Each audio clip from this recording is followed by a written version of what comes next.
الحمدللہ رب العالمین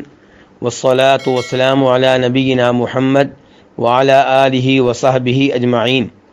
ایک بھائی اجتماعی قربانی کے تعلق سے سوال کرتے ہیں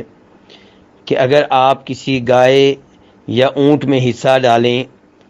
اور دیگر لوگ جو آپ کے ساتھ شریک ہیں، حصہ دار ہیں، ان میں سے کوئی ایسا ہو جس کی کمائی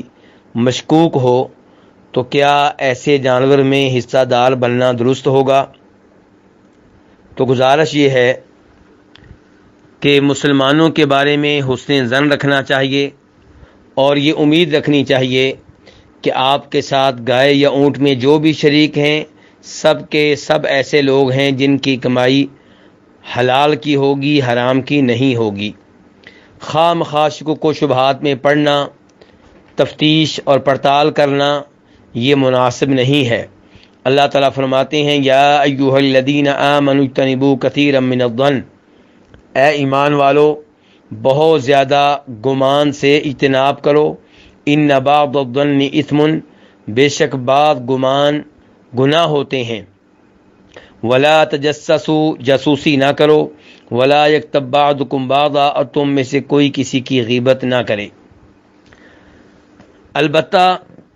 اگر آپ کے حصے داروں میں کوئی ایسا ہے جس کے بارے میں آپ کو یقینی طور پہ علم ہے کہ اس کی ساری کمائی حرام کی ہے،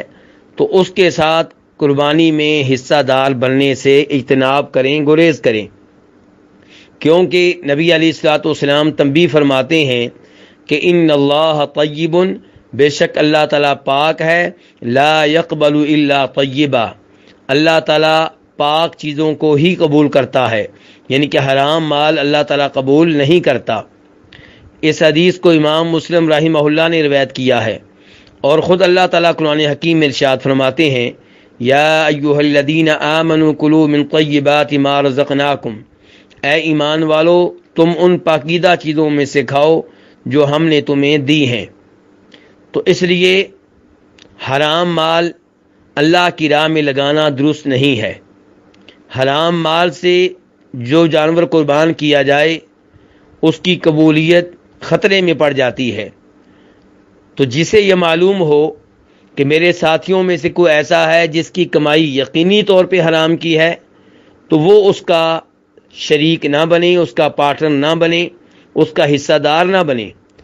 لیکن اگر آپ کو یقینی طور پہ علم نہیں ہے تو باقی مسلمانوں کے بارے میں کمائی کے لحاظ سے حسن ظن رکھیں۔ واللہ تعالی اعلم۔